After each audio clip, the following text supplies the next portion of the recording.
If you are watching me for the very first time, my name is Saloni Naha.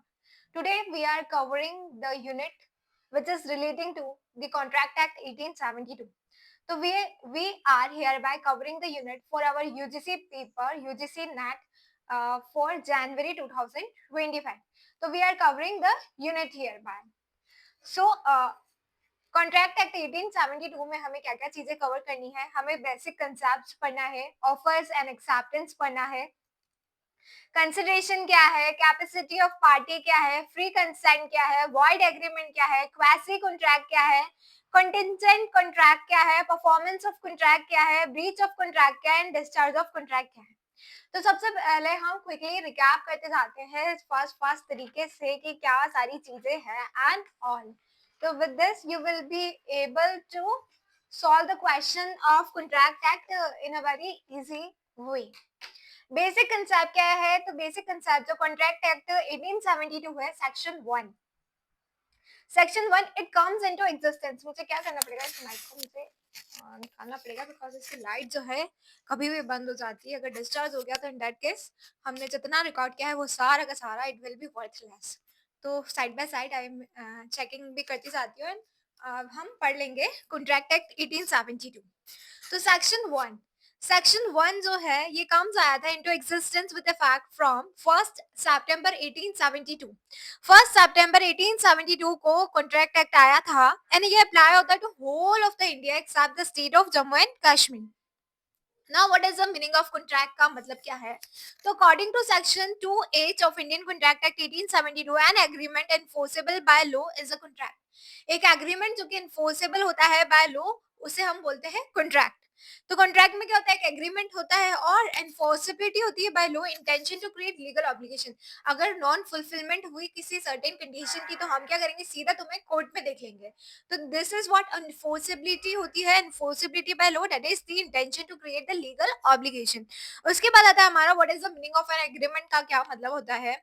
तो according to section 2 subsection according to section 2 sub according to section 2 clause E of Indian Contract Act 1872, every promise and every set of promise which forms a consideration for each other is an वो क्या होता है? वो agreement होता है.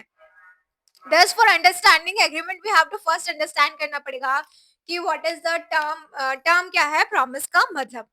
Now comes what is the meaning of promise. Promise का क्या मतलब है?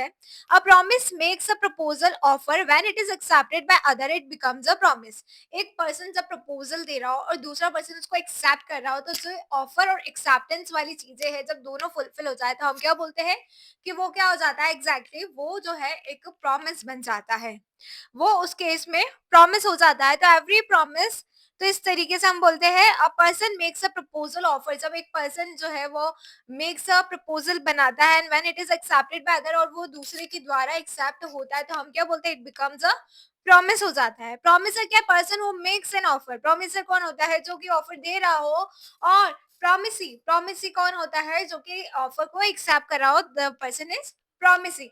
तो कुछ छोटे छोटे टर्म्स है कि कॉन्ट्रैक्ट एक्ट कब आया? 1 सितंबर 1872 में आया. उसके बाद what do you understand by the terms contract? मतलब क्या होता है? जहाँ एग्रीमेंट हो, जहाँ एनफोर्सेबिलिटी बाय लॉ हो, जहाँ लीगल ऑब्लिगेशन क्रिएट हो रही हो. एग्रीमेंट का क्या मतलब है? तो every promise and every set of promise which forms a consideration for each other is an agreement. उसके बाद व्हाट इज मीनिंग क्या है प्रॉमिस का? प्रॉमिसर कौन है? प्रॉमिसी कौन है? Promise should not be one sided. नहीं होना चाहिए, कॉम्बिनेशन होना चाहिए. दो या दो से ज्यादा प्रॉमिसेस का which are issue in consideration to each other और which are issue in lieu of each other are called, उसे हम बोलते हैं एग्रीमेंट. प्रॉमिसर क्या है? जो पर्सन ऑफर देता है वो हो जाता है हु मेक्स एन ऑफर. तो हम उसे क्या बोलते हैं कि वो हो जाता है कौन? वो हो जाता है that person will be promiser हो जाता है. उसके बाद हम फर्दर बात कर रहे हैं किस बारे की कि प्रॉमिसी कौन होता है? Person who accepts the offer. Promisee कौन हो जाता है? जो पर्सन एक्सेप्ट कर लेता है ऑफर वो प्रॉमिसी हो जाता है. उसके बाद आता है हमारा जैसे सपोज एनफोर्सिबिलिटी ऑफ एग्रीमेंट. क्या होता है? An agreement is said to be enforceable by law if some intention exist on a part of both the party to sue each other in case of non fulfillment of their promises. What do understand, आप क्या समझते हो agreement से? तो agreement is said to be enforceable by law जब कोई intention हो exist on a part of both the party की सी कर ले ईच अदर को in case of non fulfilment के केस में of their promises. In other word it create some legal obligation, जो है लीगल ऑब्लिगेशन जब क्रिएट होता है ऑन अ पार्टीज, तो हम बोलते हैं कि वो क्या हो जाएगा, एनफोर्सेबिलिटी ऑफ एन एग्रीमेंट। तो an agreement is said to be enforceable by law, एक एग्रीमेंट जो है एनफोर्सेबल हो जाएगा by law if some intention exists on part of both the party थी। अगर नॉन फुलफिलमेंट हुई किसी भी केस के किसी भी सिनेरियो में, तो we will see you in the court, we will see you, जहाँ दोनों पार्टी जो है वो बोल रही है कि अगर कुछ भी ऐसा हुआ तो हम कोर्ट में देख लेंगे एक दूसरे को। लीगल, कुछ लीगल ऑब्लिगेशंस होता है पार्टीज पे, ये सारी बातें। उसके बाद हम पढ़ते हैं कंक्लूजन। तो सारे कॉन्ट्रैक्ट्स एग्रीमेंट हो सकते हैं, पर जरूरी नहीं है कि सारे एग्रीमेंट्स भी कॉन्ट्रैक्ट हो। उसके अलावा एक agreement which does not give rights to legal obligation, अगर कोई एग्रीमेंट जो लीगल ऑब्लिगेशन क्रिएट नहीं करता है तो हम उसे बोलेंगे वो क्या है, वो कॉन्ट्रैक्ट जो है वो वॉइड एग्रीमेंट हो जाएगा, वो कॉन्ट्रैक्ट जो है वॉइड एग्रीमेंट हो जाएगा। And the law of contract is not the whole law of agreement, it is a law only those agreement which create legal obligations. Law of contract is not the whole law of obligation. It is applicable only on those obligation which arises due to an agreement. Now comes that what is the distinction between agreement and contract में distinction क्या है? तो what is the basis of distinction क्या है? एक agreement है, एक contract है। एक agreement में क्या होता है? Offer होता है, acceptance होता है, but एक contract में agreement होता है, यानी कि offer and acceptance होता है plus legal obligations भी होता है। किसमें होता है? ये होता है एक contract में। क्रिएशन ऑफ लीगल ऑब्लिगेशन में जरूरी नहीं है कि एग्रीमेंट में हो ना हो, बट कॉन्ट्रैक्ट में तो लीगल ऑब्लिगेशन होता ही होता है, तभी हम उसको एक कॉन्ट्रैक्ट बोल देते हैं। One in another every agreement need not necessarily, जरूरी नहीं कि हर एग्रीमेंट कॉन्ट्रैक्ट हो, बट हर कॉन्ट्रैक्ट एग्रीमेंट होता ही है। उसके बाद binding agreement is not binding on concern party पे, वो कोई ज्यादा बाइंडिंग फोर्स और ऐसा नहीं करता है, बट कॉन्ट्रैक्ट में एज अ बाइंडिंग है ऑन द कंसर्न पार्टीज पे। उसके बाद now comes, this is very important topic I may say, what are the essentials of a valid contract? You tell me guys that what are the essential of valid contract? अगर मैं बिना देखे बताऊं तो there are 6 cases where हम बोलते हैं कि these are the essentials of a valid contract। उसमें फर्स्ट में हम क्या बोलते हैं कि एग्रीमेंट होना चाहिए और एनफोर्सेबिलिटी बाय लॉ होनी चाहिए, फर्स्ट कंडीशन हो गई। सेकंड हम बोलते हैं कि ही मस्ट बी क्या होना चाहिए कि कैपेसिटी ऑफ पार्टी होना चाहिए, कैपेसिटी ऑफ पार्टी में कि वो साउंड माइंड का होना चाहिए, वो मेजोरिटी एज का होना चाहिए, वो नॉट कन्विक्टेड बाय कोर्ट होना चाहिए। तो ये सेकंड कंडीशन हो गई।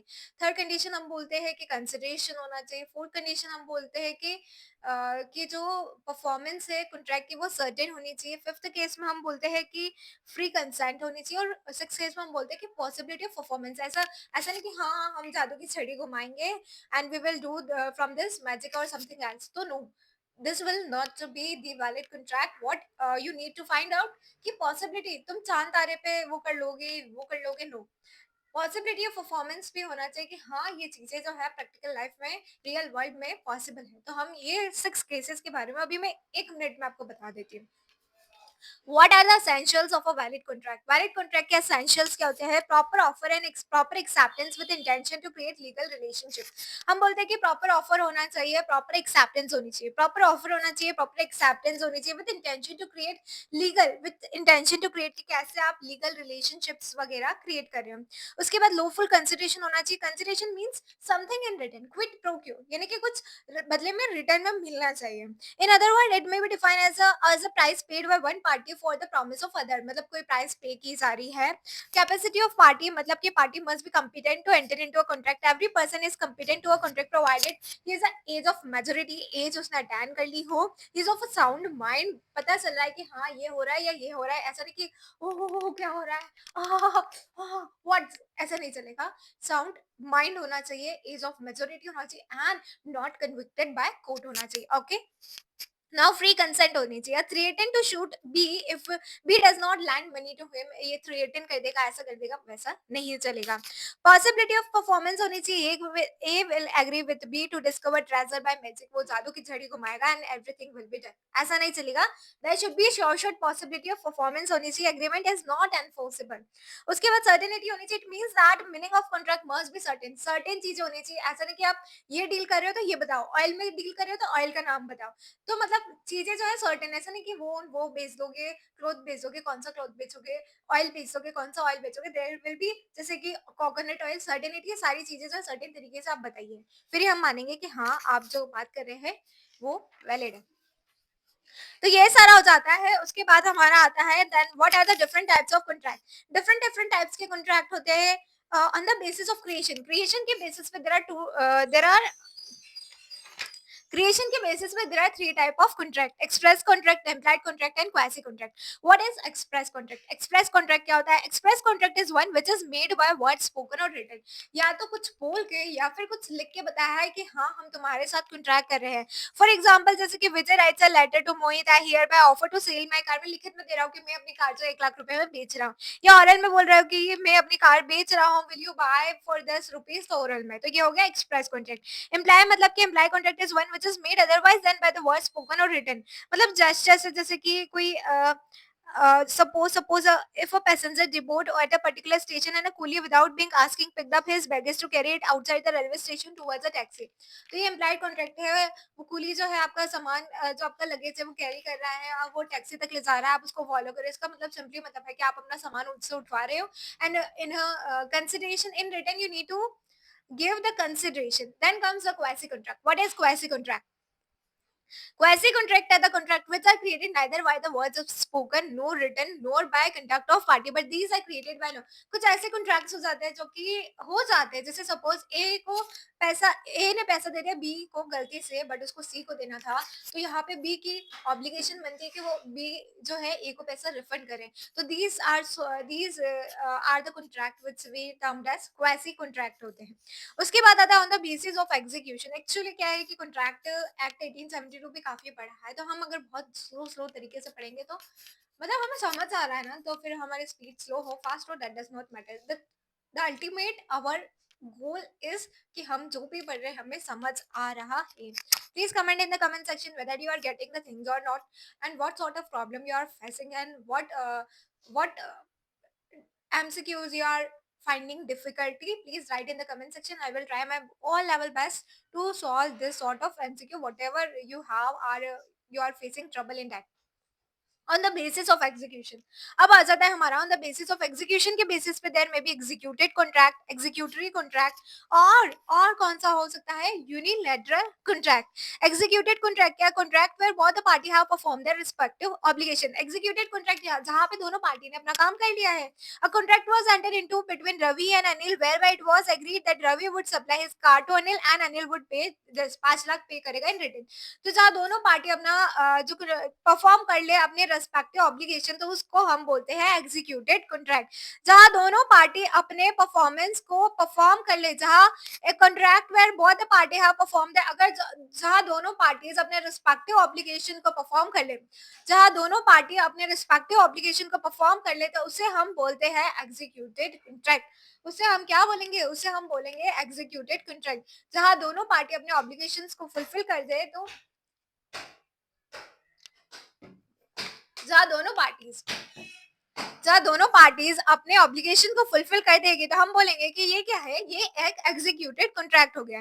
What is executory contract? Executory contract क्या होता है? It is a contract where both the parties through the contract have still to perform their respective obligation. दोनों को अपने परफॉर्मेंस ऑब्लिगेशन को अभी करना बाकी है, yet to perform. Suppose in above example, if both Ravi and Anil still need to perform their respective promises, contract will be termed as executed। जहाँ दोनों पार्टी अपने परफॉर्मेंस को फुलफिल कर चुकी है, तो that is the termed as executed contract. जहाँ दोनों पार्टी को अपना परफॉर्मेंस अभी करना येट टू बी परफॉर्म है, तो वो हो जाएगा एग्जीक्यूटरी कॉन्ट्रैक्ट। अब आता है हमारा unilateral contract. What is unilateral contract? It is a contract where only one of the parties to the contract has performed his obligation and the other party still need to। जहाँ दोनों ने कर लिया executed contract, जहाँ दोनों का करना बाकी एग्जीक्यूटरी कॉन्ट्रैक्ट, जहाँ एक ने कर लिया दूसरे ने नहीं किया, that is the unilateral contract. On the basis of enforceability, enforceability के बेसिस पे कितने टाइप्स के कॉन्ट्रैक्ट होते हैं? There is a valid contract, there is a void contract, there is a void agreement, there is a voidable contract, there is a illegal agreement. on the basis of enforceability. Now we are talking further about what is on the basis of enforceability.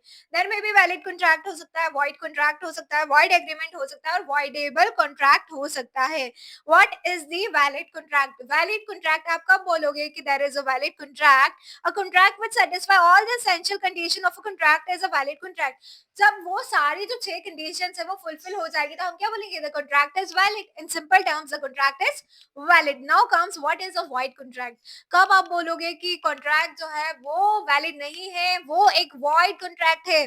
कब आप बोलोगे कि ये जो contract है that the same is void contract है?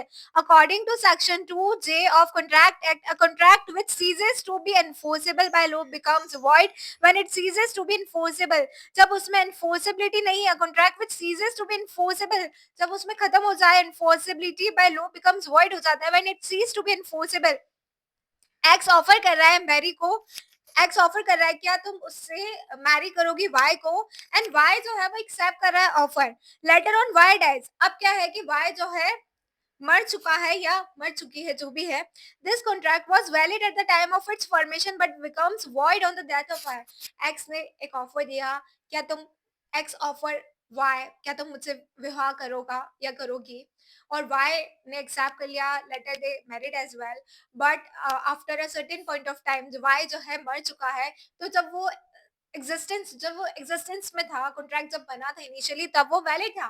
But अब Y मर चुका है तो यहाँ पे कोई एनफोर्सिबिलिटी बची नहीं, तो इस केस में कॉन्ट्रैक्ट जो है वो वॉइड हो चुका है. Okay. Now comes the void agreement. What is void agreement? Agreement which are not enforceable by law are void agreement. Agreement जो कि कभी enforceable ही नहीं हो by law, तो वो उसे हम क्या बोलेंगे? Void agreement. उसके बाद voidable contract. Now voidable contract. A voidable contract is one which is enforceable by law at the option of one of the party.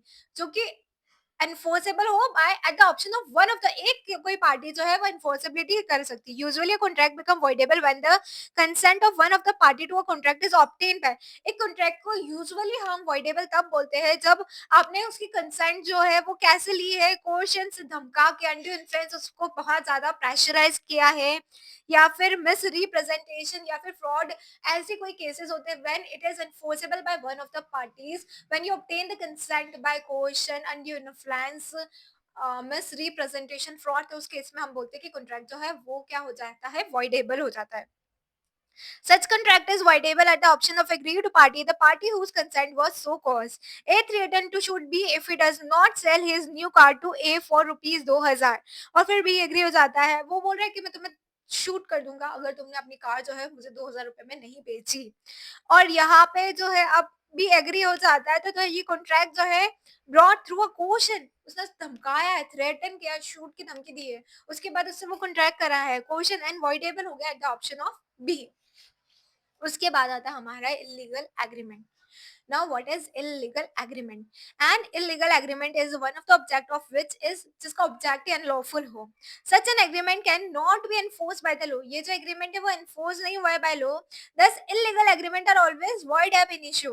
Illegal agreement तो void ab initio होने से पहले ही वो void ab initio होते हैं. जैसे कि it was agreed between X Y that X will pay 10,000 to Y, in turn Y will get kill Z.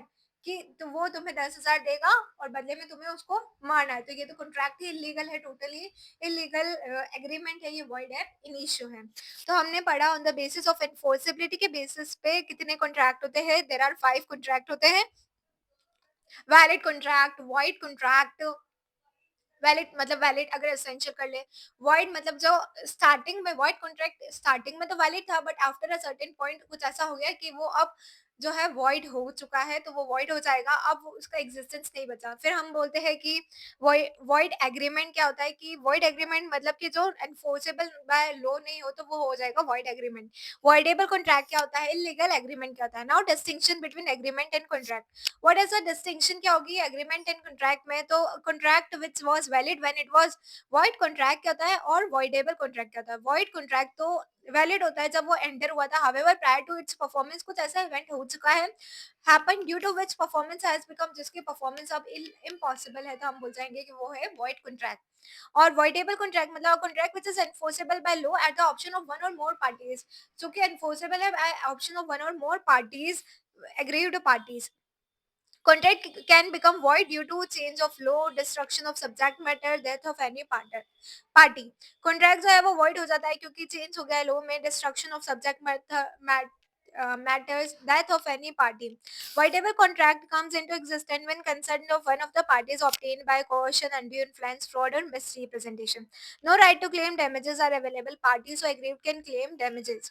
Distinction between void contract and void agreement. हम क्या बोलते हैं that what will be the distinction क्या होगा void contract और void agreement में void contract बोलता है contract which was valid when it was entered however prior to its performance अब इवेंट ऐसा हो चुका है happen due to which performance has become जो परफॉर्मेंस जो है अब इम्पॉसिबल हो गई है वॉइड एग्रीमेंट में an agreement which is not enforceable by law कोई ऐसा एग्रीमेंट जो कि एनफोर्सेबल बाय लॉ नहीं है उसके बाद आता है हमारा contract can become void due to contract जो है वो वॉइड हो सकता है कॉन्ट्रैक्ट जो है वो हम क्या बोल रहे हैं contract can become void due to हो सकता है कि चेंज ऑफ लॉ हो गया है डिस्ट्रक्शन ऑफ सब्जेक्ट मैटर हो गया या फिर death of any party contract can become void हो सकता है किस वजह से चेंज ऑफ लॉ की चेंज में लॉ में चेंज हो जाने की वजह से हो सकता है कि वो वाइड हो चुका हो डिस्ट्रक्शन ऑफ सब्जेक्ट मैटर या फिर डेथ हो गया किसी पार्टी का उसके बाद एन एग्रीमेंट में become void due to impossibility of performance absence of intention to create legal relationship social agreement etcetera there are valid when they are entered but subsequently जो है वो वॉइड हो चुके they are void since very beginning they are also called void ab initio void agreement को हम void ab initio बोल सकते हैं क्योंकि at a very beginning they are void since very beginning जैसे वो enter हुए void agreement वो void ab initio होते हैं तो void agreement को हम void ab initio बोलते हैं and all so with this we completed the basic concepts of uh, contract act 1872 के हमने basic concepts जो है वो पढ़ लिए हैं उसके बाद हमें पढ़ना है क्या उसके बाद हमें पढ़ना होगा ऑफर एंड एक्सेप्टेंस क्या है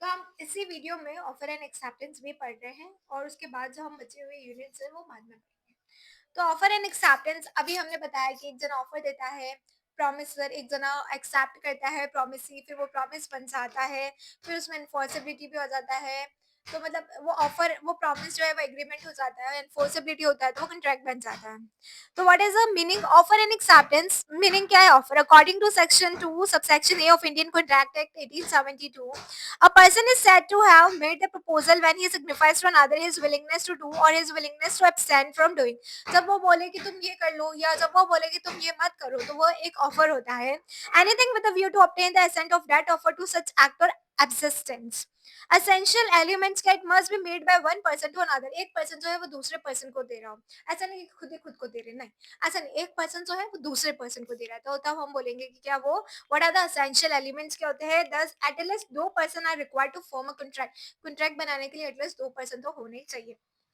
उसके बाद offer must reflect an expression of willingness to do offer जो है वो क्या करे मस्ट रिफ्लेक्ट करे an expression of willingness to do यानी कि meaning of expression of willingness to do it means a positive act on a part of one party to do something for other कि तुम जो है ये कर लो हम किसी को बोल रहे हैं कि तुम जो है ये कर लो उसके बाद जैसे कि Raj agree to transfer his car to Aman Raj agree हो गया कि वो अपनी कार जो है वो ट्रांसफर करेगा Aman and thus hereby Raj is doing some positive act कर रहा है as he is providing something to Aman and it will amount to offer वो बोल रहा है कि तुम मेरी ये कार ले लो एक पर्सन जो है वो बोल रहा है कॉन्ट्रैक्ट में दो जने तो होने चाहिए एक पर्सन जो है बोल रहा है कि तुम मेरी ये कार ले लो या तुम ये कर लो तुम वो कर लो ओके उसके बाद ऑफर में reflect an expression of willingness to abstain from doing something offer reflect करता है an expression of willingness to abstain from doing something meaning of expression of willingness to abstain from doing it means a negative act on a part of one party to abstain from doing something for other ravi land कर रहा है 2 lakh to hari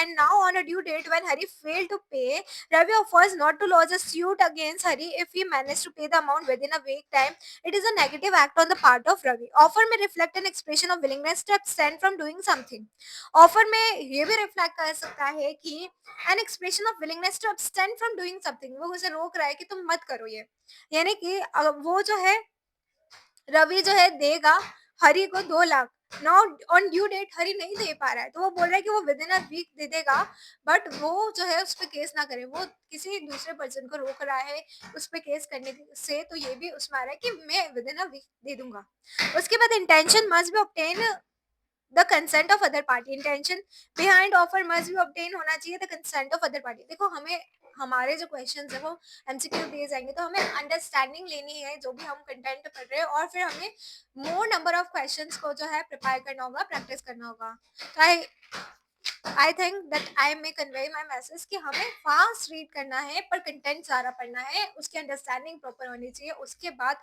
at last करने तो question ही पढ़ेंगे, बिना question किए तो कुछ नहीं आएगा। What is the meaning of offerer and offeree? Offerer मतलब the person making the proposal is called the offerer. The person to whom the proposal is made is called the offeree. How to make an offer? Express offer हो सकता है, oral हो सकता है, जैसे कि where offer is made by words of mouth. तो हम क्या बोलते हैं कि वो क्या हो जाएगा? Express offer हो जाएगा. Implied offer. An implied offer is one which is made otherwise than in words. It is inferred from the conduct of a person or the circumstance of a particular case. What are the types of an offer? An offer may be specific हो सकता है, general हो सकता है. Specific offer, it means an offer which is made to a definite person or persons. Such offer cannot be accepted by a person other than to whom it has been made. किसी specific person को कह रहे, जैसे Jones offers to buy a product from Brocklehurst, a pipe manufacturer. For this, the offer shall be termed as a specific offer since it was made to a specific, that is Brocklehurst. There is no other person can accept such offer. किसी particular specific person से हम offer कर रहे हैं तो वो specific offer हो सकता है, offer to a specific person. General offer हम बोल रहे हैं कि general offer and offer which is made to the public in large में हम बोल रहे हैं कि it can be accepted by any person, कोई भी पर्सन चाहे तो ये ऑफर एक्सेप्ट कर सकता है, who acts according to condition as stipulated in such offer after obtaining his knowledge. G sent his servant L to trace his last nephew. When the servant had left, G announced a reward of 500 to anyone who traces the missing boy. L found the boy and brought him house. When L came to know about the reward, he filed a suit against G to recover the reward. It was held that L was not entitled to the reward because he did not know about the reward when he found the missing boy.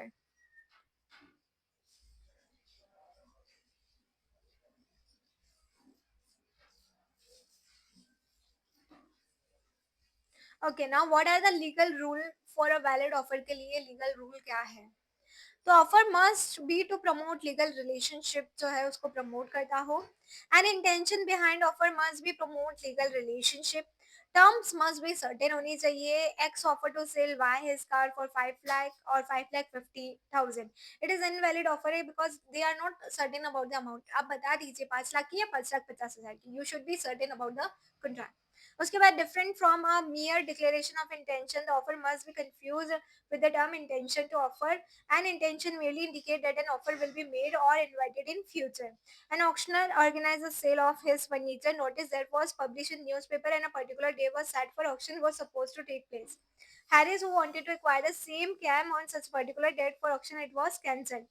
As decided to see auctioneer, it was held that Mr. H was not entitled to lodge a case against and merely providing an advertisement for auction would amount to intention to offer. Intention to offer अलग है और offer अलग है. उसके बाद offer is different है from an invitation to offer. Offer जो है, ऑफर और इनविटेशन टू ऑफर जो है दोनों डिफरेंट है. इनविटेशन टू ऑफर जो है वो प्रीसीड्स करता है offers. Goods were display in the shop for sale with price tags attached on each article and self service system was there. When customer selected the good, it was held that the display of goods only amounts to an invitation to offer. When customers select the goods and approach cashier, it will be treated as an offer to purchase. And the contract shall be entered when cashier accept the offer to buy and receive the price. तो offer अलग है और invitation to offer अलग है. Communication and offer is complete only when it is communicated to the offeree. No terms, the known compliance of which amounts to acceptance. Ram writes a letter to Ria. I offer to marry you. If I do not receive your reply by next Sunday, I shall assume you have accepted my proposal. Suppose in above case, if Ria does not reply, does it means that she was accepted the offer? No. Since offer by Ram was not a valid offer, as it shall not contain any term which where known compliance would mean acceptance of offer. Offer conditional हो सकता है. X offer to sell his car to Y for this and provided 50,000 to be paid in advance. This above offer contain a condition still will be a valid offer होगा. तो offer में conditional हो सकता है, उसमें कोई problem नहीं है. No term the non compliance of which amounts to acceptance. Communication of special terms of offer. If offer contain any special term, it shall be communicated separately along with offer. In case of any failure in communicating any special term, offeree will not be bound. The question of special terms like arise in case of contract with companies which are in a position to take an unfair advantage over position of a common consumer. Companies such as banking, insurance company, hotel companies, etc. तो communication of special terms of contract होना चाहिए. जैसे कि condition on the back of a steamer ticket excluded liability of shipping company for loss of luggage. However, nothing on the front of ticket and this attention was not drawn to the condition on the back of the ticket.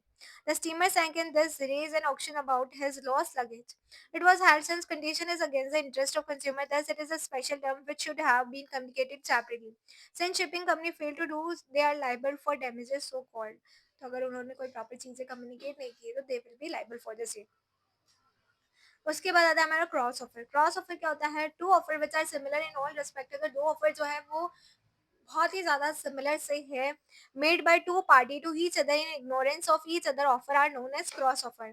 Kishan writes a letter to Vishnu offering to sell him a furniture worth rupees 1 lakh.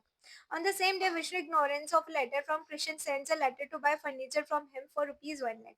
These two letters जो है that will be termed as cross offer. What is cross offer? दो offer which are similar in all respect made by two party to each other in ignorance of each other offer are known as cross offer. Kishan ने एक letter लिखा कि वो विष्णु से जो offer to cell him कि वो जो है फर्नीचर 1 लाख का बेच है. सेम डे विष्णु भी यही बोल रहा था, उसको नहीं पता किशन का लेटर आया और वो बोल रहा है कि उसे 1 लाख का खरीदना है और किशन को बेचना है. तो ये जो है दोनों जो उनको नहीं पता है कि ये इधर से आ गया है उधर से चला गया है, बट वो जो है दोनों सेम चीजें लिख रहे हैं तो वो क्रॉस ऑफर हो जाएगा.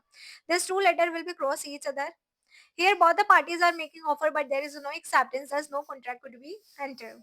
उसके बाद standing offer, open offer, continuing offer. A standing offer is the same thing as an invitation to an offer. A contract shall be entered only when an order is placed on the basis of tender. Every time an order is placed as a separate contract shall be entered. The standing offer, open offer, continue offer and all. What will be the process of tender? A tender was issued whereby certain quantity of sugar was sought, submission of bid by person, acceptance of bid by person issuing such a tender. It shall be treated as an invitation to offer, offer to person issuing such a tender, acceptance to offer. Now come what will be the meaning of acceptance? Meaning, according to Section 2B of Indian Contract Act 1872, a proposal is said to be accepted when the person to whom the proposal is made signify his assent thereto. A proposal when accepted becomes a promise. What do you understand by the term acceptance? Acceptance मतलब क्या होता है? A proposal is said to be accepted. हम बोलेंगे कि एक proposal जो है वो accept हो जाएगा when the person to whom the proposal is made signify his assent thereto. A proposal when accepted becomes a promise. How to make an acceptance? Express acceptance, implied acceptance. This is made by words spoken or written. This is made otherwise than in words. Now, what are the legal rules regarding the valid acceptance? क्या होता है? It must be unconditional होना चाहिए, manner पता होना चाहिए, communication हुआ है या नहीं proper तरीके से, and by whom. Communication of offer and acceptance when it shall take complete. Revocation of offer and acceptance when it shall be taken. What is the contract over telephone? Situation which may lead to lapse of an offer, counter offer, where time prescribed is over, revocation, rejection or revocation offer shall also lapse where offerer revokes it before he bound by such offer. Rejection of offer, death or insanity of offerer or offeree. ये कुछ हो जाता है तो हम बोलते हैं situation that may leads to lapse of an offer. जब counter offer हो जाए, in case of any counter offer, conditional acceptance by offeree, original offer becomes will comes to an end, where times prescribed is over, where an offeree was allowed certain time to provide his acceptance, however failed to do so, then the offer shall become come to an end. Revocation offer shall also lapse where offerer revokes it before he is bound by such offer. Rejection of offer shall also lapse where an offeree refuses to accept it. Death or insanity of offerer or offeree in case of death of offerer. Where an offerer died and the fact comes into the knowledge of offeree before providing his acceptance, then offer shall come to an end. What are the contract over telephone? क्या होता है? Treatment where contract is made orally over telephone, it is formed as soon as acceptance from offeree is received. However, where due to any disturbance offer fail to hear acceptance from offeree, then no contract shall be entered. Revocation मतलब क्या होता है? In case of this contract, there is no question of any sort of revocation. What is revocation of offer and acceptance when it shall be taken as complete? What do you understand by the term meaning of? आप क्या समझते हो meaning of revocation से? It means withdrawal of an offer or acceptance by offerer or offeree respectively. What do you understand by the term revocation? Revocation से आप क्या समझते हो? It means withdrawal हो जाएगा of an offer or acceptance by offerer or offeree respectively. Communication of revocation of offer: when it is completed, an offer is entitled to revoke his offer any time before he is bound by contract, before completion of a communication of acceptance against him, or before letter of acceptance is posted by offeree. How will you do the communication of revocation of acceptance when it is completed? An offeree is entitled to revoke his acceptance any time before he is bound by contract, before completion of communication of acceptance against him, before letter of acceptance comes into knowledge of an offerer. How will you do the communication of offer and acceptance when it shall be taken as complete? कैसे आप मानोगे communication of offer and offer shall be deemed to be communicated or came into existence when it comes into the knowledge of person to whom it is made? जब वो proper communicate हो गया हो, communication of acceptance against offerer, or when an offerer cannot resign the contract. Communication of acceptance against offeree, or when an offeree cannot resign the contract. तो मतलब ठीक है, ये जो ऑफरर और ऑफरी सेकंड वाली यूनिट मुझे इतनी ज्यादा वो तो नहीं लग रही है काम की, बट हमने पढ़ लिया है ऑलमोस्ट कि अनकंडीशनल होनी चाहिए, मैनर क्या होगा, कम्युनिकेशन होगा क्या, by home, what is the case here, by what is the Powell versus Lee, acceptance must be communicated by the offeree himself or by a person who has the authority to accept, जिसके पास authority है उसी के द्वारा accept होना चाहिए, communication of an offer and acceptance. इसके बाद जो है हम थर्ड चैप्टर कंटिन्यू करेंगे और उसमें आएगा कंसिडरेशन आएगा, तो कंसिडरेशन अभी नहीं पढ़ रहे हैं हम, अभी पढ़ भी सकते हैं क्योंकि कंसिडरेशन ओके। तो हम एक और यूनिट कवर कर लेते हैं, just a minute, have a water break. बहुत ज़्यादा सुपर फास्ट एक्सप्रेस में हम चल रहे हैं, हमें क्वेश्चन करने हैं, हमें अंडरस्टैंडिंग लेनी है, कंटेंट की क्वेश्चन करने हैं, more question we will do, तो हमारा जो परफॉर्मेंस है ऑटोमेटिक बेटर चला जाएगा। और ये छोटे छोटे डाउन्स है, इसको इतना ज़्यादा फैला फैला के पढ़ाने का कोई सेंस नहीं है, बिकॉज ऑलरेडी हमारी 10 यूनिट है, 10 यूनिट में से कुछ पार्ट है ओनली कॉन्ट्रैक्ट एक्ट 1872 का, तो हमें ऊपर ऊपर से सारी चीज़ें पता होनी चाहिए। उसके बाद असेंशियल्स हमने जो बहुत डिटेल टॉपिक था, what are the essentials of a valid contract, उसे बहुत आराम से पढ़ा है। उसके बाद वाइड कॉन्ट्रैक्ट क्या है, वाइड एग्रीमेंट क्या है, वर्डेबल कॉन्ट्रैक्ट क्या है, इलीगल एग्रीमेंट क्या है, इलीगल एग्रीमेंट तो वाइड एब इनिशियो होता है, वाइड कॉन्ट्रैक्ट जो होता है इनिशियल एग्जिस्टेंस टाइम पे तो वैलिड होता है, but after happening of certain event जो है वो ऐसी सिचुएशन में आ जाता है कि इन्फोर्सिबिलिटी बाय लॉ नहीं हो पाता है, तो वो वॉइड हो जाता है। उसके बाद वॉइड एग्रीमेंट तो वॉइड ही होता है। उसके अलावा वॉइडेबल मतलब when it is eight the option of the one of the मतलब ऐसा क्वेश्चन इन अनड्यू इन्फ्लुएंस, और इस वजह से हो जाता है। Now comes we are discussing about the consideration. What do you understand by the term consideration? Section 2D of Indian Contract Act 1872 define consideration as under: when at the desire of promisor, the promisee or any other person has done or abstained from doing, or does or abstain from doing, promises to do or promises to abstain from doing something, such act or abstinence or promise is called consideration for the promise। हम बोल रहे हैं section 2D of the Indian contract act 1872 define करता है consideration when at the desire of promisor and the promisee, या फिर कोई other person जो है हैज डन, या तो उसने ऐसा कुछ किया है या फिर वो मना कर रहा है, एब्सटेंड कर रहा है फ्रॉम डूइंग, डज और एब्सटेंड फ्रॉम डूइंग, हाँ कर रहा है या ना कर रहा है, प्रॉमिस टू डू और प्रॉमिस टू एब्सटेंड, प्रॉमिस कर रहा है कि वो ये कर लेगा, प्रॉमिस कर रहा है कि वो ये ना करे, from doing something, such act or abstinence or promise is called consideration for the promise।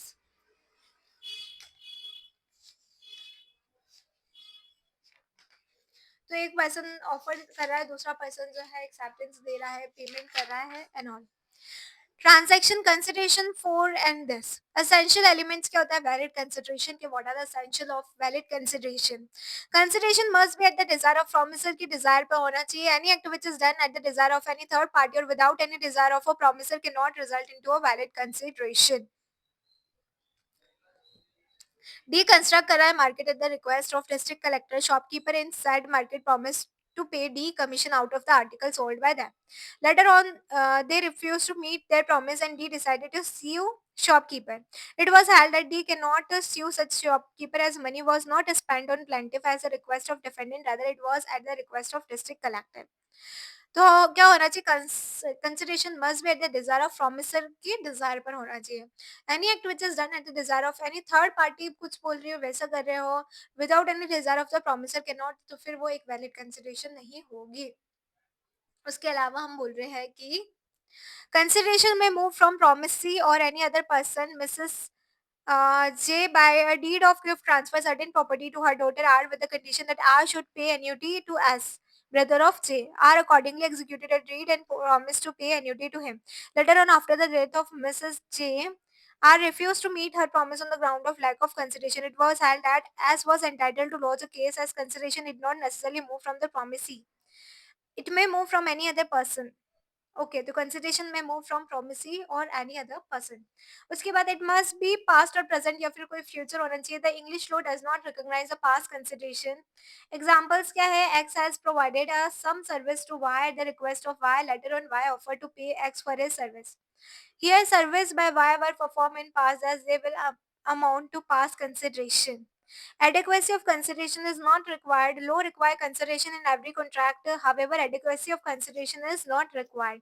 It must be real and not illusionary.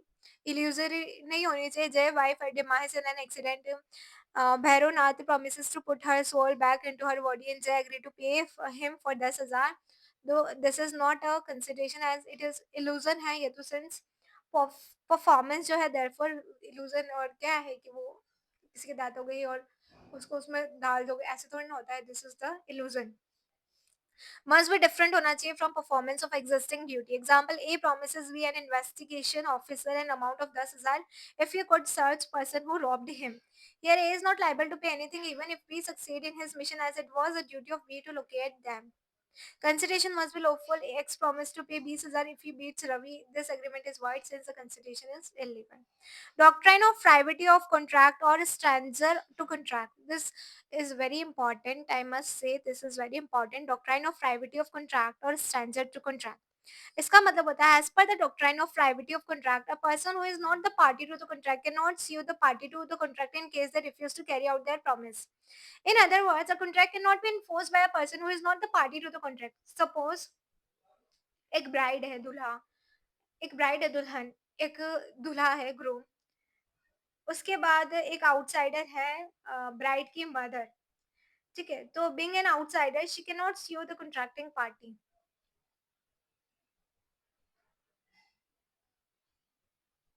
तो दुल्हन की मम्मी दूल्हे को बोल रही थी,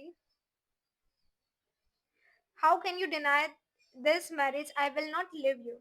being an outsider she can not sue the contracting party. दूल्हा दुल्हन को बोल रहा है कि ही कैन नॉट मेरी, सॉरी आई कैन नॉट मेरी यू। दुल्हन की मम्मी जो है दूल्हे दूल्हे को बोल रही है कि how can you deny with this and all. तो यहाँ पे दुल्हन की जो मम्मी है वो जो है केस नहीं कर सकती द कॉन्ट्रैक्टिंग पार्टीज को।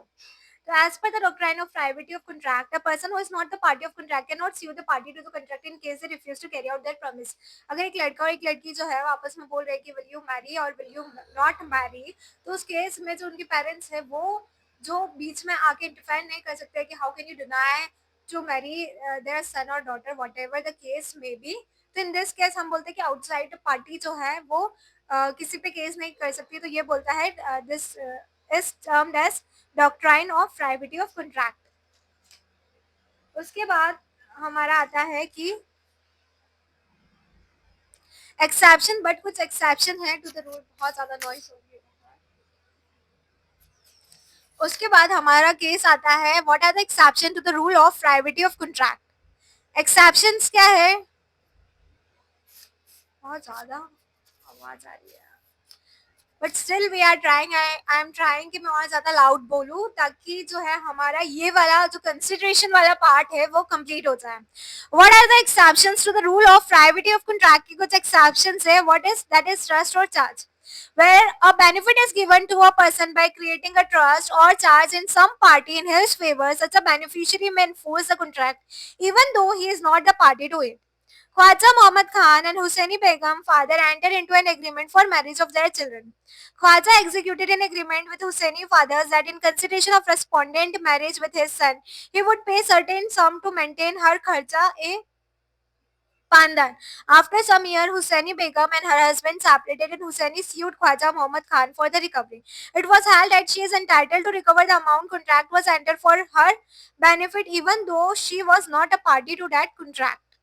The trust or charge वाले cases में where a benefit is given to a person by creating a trust or charge in some property in his favor. Marriage settlement, partition or other family arrangement. On a partition of joint property, two brothers agreed that they will deposit certain sum of money for the maintenance of their mother. Later, one of them refused to deposit anything. It was held that she was entitled to sue her sons even though she was not a party to the contract. Acknowledgement of payment.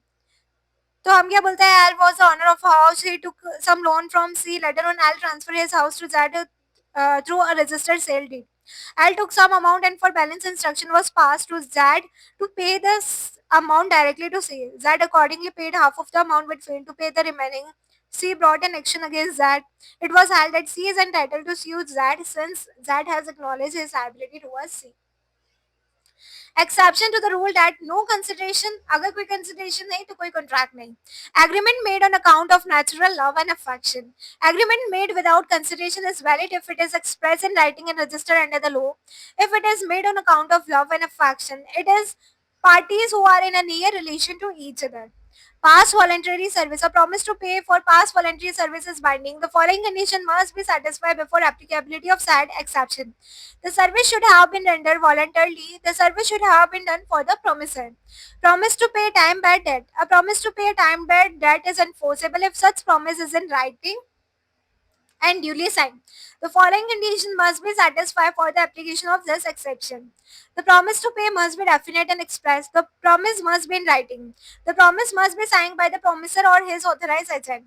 Thus, the debt must be time-bound. The limitation period for the recovery of debt must be have expired. Completed gift. These are the exception to the rule: no consideration, no contract. The gift actually made by a donor and accepted by the donor are valid even without consideration. Agency, no consideration is necessary to create an agency. So with this, we have completed the 3 unit. What are the basics of Indian Contract Act 1872? I know पीछे बहुत ज़्यादा sound आ रहा है, बहुत ज़्यादा disturbance create हो रहा है, तो हमें इसको यही पोस्ट करना होगा. बट हमने बेसिक कॉन्ट्रैक्ट कंसेप्ट जो था इंडियन कॉन्ट्रैक्ट एक्ट 1872 का वो पढ़ा. ऑफर एंड ऑफरी उससे रिलेटेड कुछ टर्म्स पढ़े और उसके बाद कंसिडरेशन पढ़ा. और भी यूनिट जो है हमें इंडियन कॉन्ट्रैक्ट एक्ट में पढ़नी है और उसमें फर्दर क्या आएगा, उसमें आएगा कैपेसिटी ऑफ पार्टी क्या है, फ्री कंसेंट क्या है, वाइड एग्रीमेंट क्या है, क्वासी कॉन्ट्रैक्ट क्या है, कॉन्टेंजेंट कॉन्ट्रैक्ट क्या है, performance of contract, breach of contract और डिस्चार्ज. सो विद हम इसे फर्दर बाद में डिस्कस करेंगे. All right. So hope you find some meaningful information from this video.